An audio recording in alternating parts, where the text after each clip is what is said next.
Hi there, Year 12. This is my first attempt at flipping the classroom, and we're going to be doing it on the topic of differential educational achievement and social class.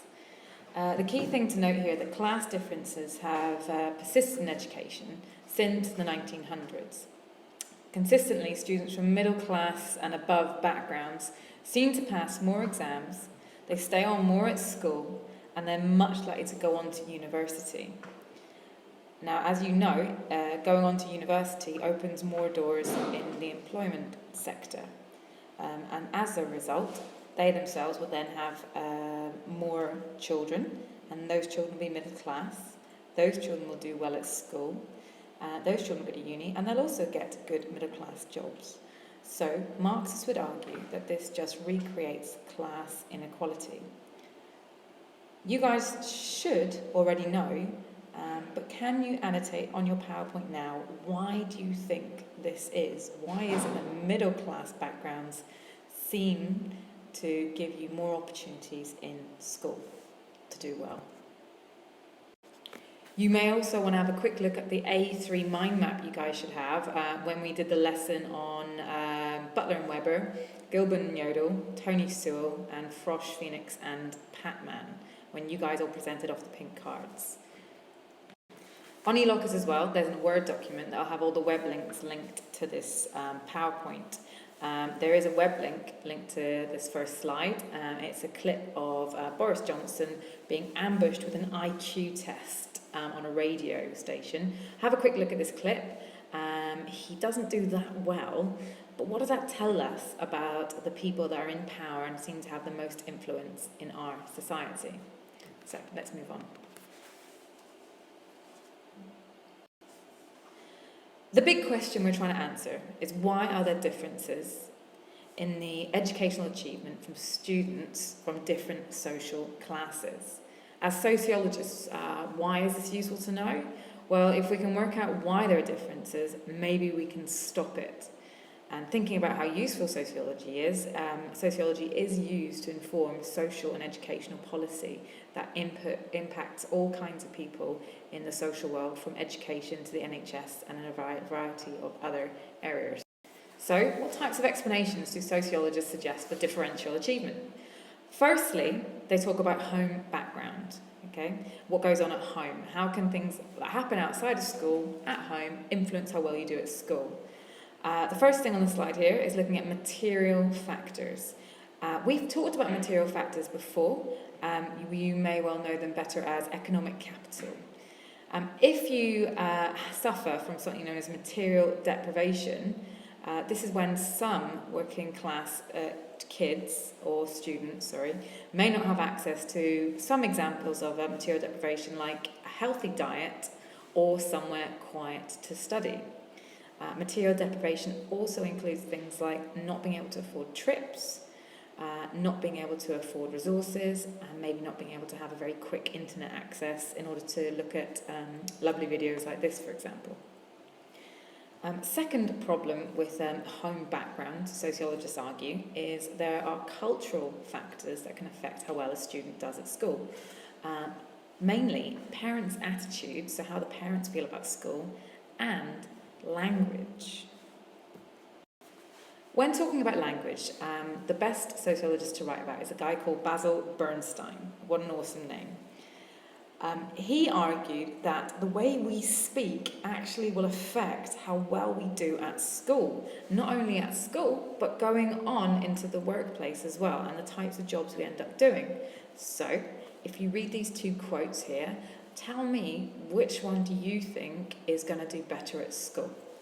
First one: I was playing in the playground when I bumped into Chanel by accident, and we both fell over. Mrs. Stevens came over and asked if we were all right. Or, I was out there and then Chanel and me was on the floor. Miss said, "Are you all right?" You guessed it. The first student is likely to do better at school. But why is that? It's because the first student is speaking in what we call elaborated code of language, or an elaborate speech code. The reason she will do better is because most teachers speak elaborate speech code, whereas the second student is clearly speaking a restricted code of language, and she's working class. She's missing out key words, her sentence structure isn't very clear, and there just isn't enough information to really understand what happened. So what's important to understand is that the language you speak, the way you speak your language will influence how well you can understand what the teachers at school are saying. Because if you speak and understand restricted code, you may struggle to access the curriculum or understand what the students around you are saying or the teacher is saying. To flip that on its head, the way you speak also influences how people form opinions and stereotypes about you. Most importantly, how teachers form opinions about you. This can influence how a teacher may stereotype or label a student, whether it be positive or negative. They may prefer to speak to the students that speak elaborate code because they feel that their responses are more academic, when in fact they might not be more academic, they just sound more academic because they are using bigger, longer and better structured words and sentences. So you may be asking, why am I talking about teachers labelling when we're talking about home factors? It's because language is a home factor. Schools don't teach you how to speak, they take you as you come. You learn your language at home. Moving on, looking at cultural factors in more detail, Pierre Bourdieu talked in great detail about the influence of cultural capital. He argued that middle-class parents possess the knowledge, attitudes and values that enable their children to succeed. This is what we know as cultural capital. Now, you guys know that he also wrote about economic and social capital, as well as educational.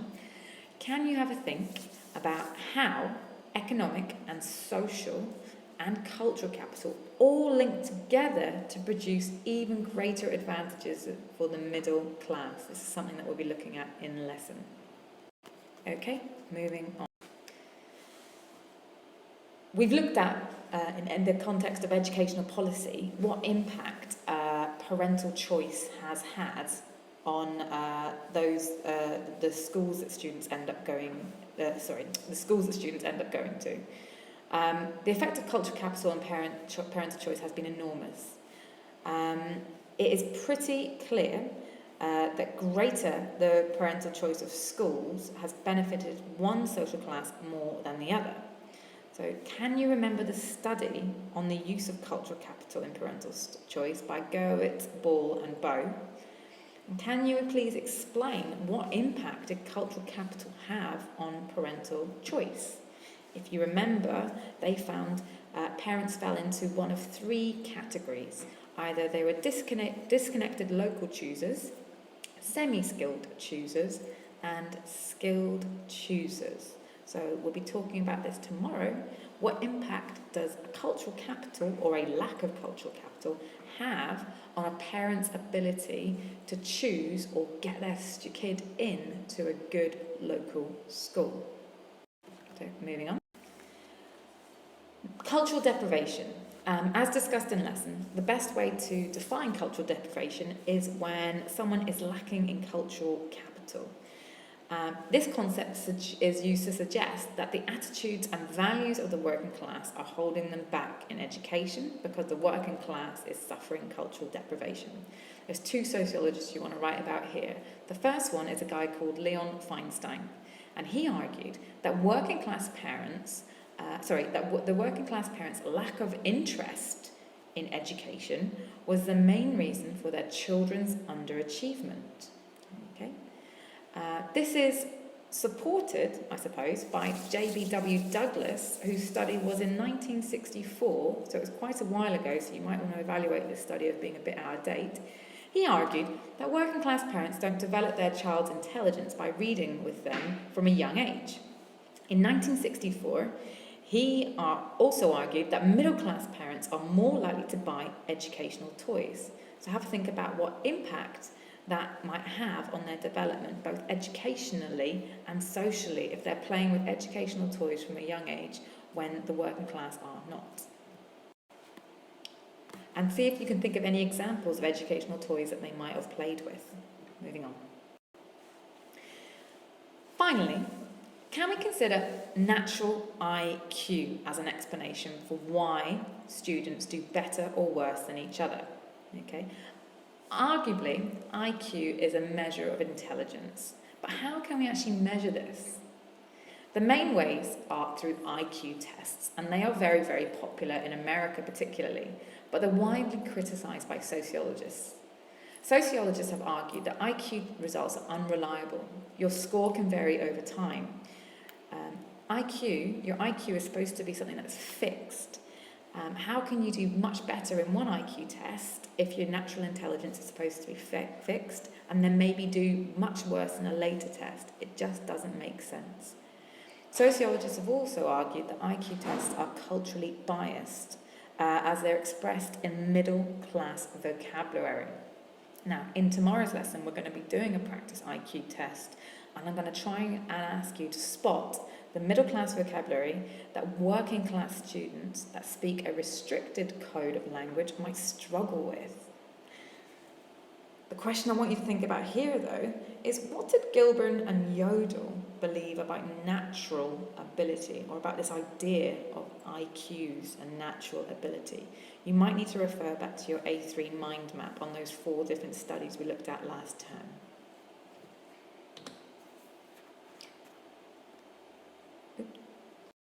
So, to sum up, sociologists, unsurprisingly, are in a disagreement about what causes the underachievement of working class students, or the overachievement or achievement of middle class students. However, you can't argue with the data. There is a clear correlation between someone's class and how well they do at school and beyond. Many sociologists point to home factors such as material deprivation, so a lack of goods that you can buy with money, a lack of cultural capital, also known as cultural deprivation, and problems with the language and how it's actually spoken. Or it could all be down to our natural biological ability that we have. What I'd like to think about before next lesson is, what do you think is the most important home factor which can affect how well a child does at school? Please make a few notes just backing up your point of view. Okay, see you tomorrow. Actually, see you in lesson. So as well as home factors, we really need to take into consideration what actually happens at school, and how what happens at school affects how well a student does overall. As part of this topic, we're going to be looking at things like the taught curriculum, the hidden curriculum, setting and streaming, and subcultures. One of the biggest factors we've already spoken about, however, is teachers' attitudes and the impact that these teachers' attitudes have on the labelling of students, both positive and negative. What I would like you guys to do is have a look or have a think about, how do you think the taught curriculum, what you learn in schools, is actually biased in favour of one social class over another. Okay, and moving on. So who says what about school factors? Well, when it comes to labelling, Howard Becker is the best guy to start with. He is the sociologist that came up with the ideal pupil. Howard Becker writes from the social action theoretical perspective. So they're really interested in the individual interactions between people. And he argued that teachers have an idea of an ideal pupil. Can you please annotate on your PowerPoint what an ideal pupil looks like? Other sociologists to write about when writing about labelling are Gilbert and Yodel, okay? And they argued that teachers' perception of a student's ability is socially constructed, okay? So teachers perceive ability as opposed to ability being something that a student has. And as a result, this influences the sets the students end up in and the exam tiers they get entered into. We're going to talk about that in a bit more detail. Also, what happens with the teacher's expectations and the hidden curriculum. Now, the sociologists we're going to be looking at here are Rosenthal and Jacobson. Now, they talked about a concept known as a self-fulfilling prophecy. A self-fulfilling prophecy is a process that happens once someone gets labelled. So, for example, if a student is labelled negatively by a teacher, they may start to feel that they themselves aren't clever enough to put their hands up. There's no point in them doing the homework because they can't understand it. So as a result, they start to fall behind. Now, this confirms the teacher's assumption that that student is not an academic or clever student, and therefore the student carries on failing in the class, gets a bad exam result, and therefore the original label that the teacher gave the student is proved true, or is what is known as a self-fulfilling prophecy. What I'd like you guys to do is find out what Rosenthal and Jacobson found out. Can you Google what the Pygmalion effect is? It's on Google, and the play or the movie My Fair Lady is actually based on the ideas of their research. Setting and streaming is a key process that happens in schools. Most schools do set these days, and some schools still do streaming. If you're not sure about what the difference is, have a look it up in your book or Google it. Ball did a bit of research in 1981. He looked at comprehensive schools in London. He found that one school which had completely abandoned all setting and streaming, so therefore everyone was taught in mixed ability classes. And he found that the subcultures in the school had pretty much disappeared. However, instead of the difference in achievement disappearing, it actually carried on. He found the class difference in achievement still occurred. And he argued this was mainly because of teacher labelling and the teacher's attitudes about different students, which started the self-fulfilling prophecy. Now, it's worth remembering that teacher labelling can have a positive and negative effect, because you can benefit from what we talked about as the halo effect, as well as a negative label. What's interesting is that setting and streaming has actually increased since 1988 and the Education Reform Act. Have a think, why do you think this might be? Marketisation is also a key policy that you need to be able to talk about in this context. Although marketisation is a wider society policy, it really has affected what happens in schools on a day-to-day basis. Sociologists that write a lot about marketisation, as you should all know, is Gilburn and Yodel in 2001. They coined the concept, the A to C economy. Can you tell me what the A to C economy is, or annotate it? Basically, teachers are so concerned with students getting 5 A stars to Cs that they make judgments about students' ability quite early on. And many of these judgments, Gilburn and Yodel argue, are actually what we call subjective judgments. So they're actually based more on opinion than academic fact. Why is it that they're so concerned about the 5 A stars to Cs? Can you annotate that on your PowerPoint? They found that black and working class students tended to end up in the lower sets and be entered for the lower tiered exams, something that you guys will know as foundation and higher. This denies these students a chance of achieving high grades, because if you're entered in for a foundation paper in maths, for example, the highest grade you can get is a C. However, you should know that Michael Gove is proposing getting rid of tiered exams. I wonder what the impact just one exam for all students will have on how well they do in the exams overall. Apologies for the funny formatting on this slide. We're also looking at subcultures, okay, so the formation of subcultures within schools, both pro and anti-school. Now, Paul Willis, we've looked at before. His research was in 1977. What did he find out about laddish subcultures? Okay, what sorts of behaviour did they exhibit at school? And what happened to these lads after school? Mary Fuller did a fascinating bit of research, very useful for criticising what we call structural theories. I'll explain that now. She found that a group of Afro-Caribbean girls rejected the negative labels of their teachers.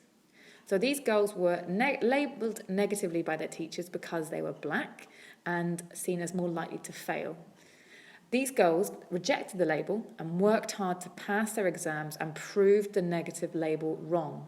Now, this study is really interesting because it proves that people can use free will to reject structures like their class background or their ethnic background. Okay? People like Marx and functionalists are what we call deterministic. Mary Phillip essentially proved that these girls were not going to have their futures determined by their ethnicity, and they rejected the label and used their own free will. David Hargreaves, in 1967, did some interesting research as well. He found that working class boys suffered from something known as a triple failure. Firstly, they failed their 11 plus, and if they were doing the 11 plus, what educational system must have been in place if they were doing their 11 plus? They were also placed in lower sets at the schools they ended up in, such as secondary schools. And on top of that, the teachers labelled them as worthless louts. So he argued this was a triple failure of the system to help these working class boys do well. Now, because of these negative labels, these boys formed delinquent subcultures, in which, to gain status, they flouted school rules. Now, can you guys think of any examples of the flouting of school rules that delinquent subcultures might do? You might want to think about what students do around Heathfield, and I've seen a couple of them, clearly not following school rules, but because of that, they're getting more status from their friendship group because they look cool or they look hard, etc. This essentially guaranteed educational failure for these boys. Can anyone tell me who had similar findings in their study of working class boys? If you could annotate that on your PowerPoint. And just taking it a step further, can anyone think of any criticisms of David's research and Mary's research and Paul's research? Finally, we have to consider what's going on outside of school in wider society. Firstly, we can think about what are the types of schools actually available in our country. Because the way our country is structured in the education system, we are allowed to go to private schools if we have the money to do so. For example, Eton College charges $28,000 or more per year, whereas Heathfield Community College is free. So what difference do you think the experiences of the students that go to Eton, what are the differences compared with the students that go to Heathfield Community College? Well, if you go to Eton, what types of grades are you likely to get? Okay. If you go to Eton, what types of friends are you likely to make, and how might that help you? And how does this compare with what happens at Heathfield Community College? What's worth remembering is after Heathfield or Eton, you all apply to go to the same universities. So you do go into competition with privately educated students. And later on, you might apply for jobs and go up against privately educated students.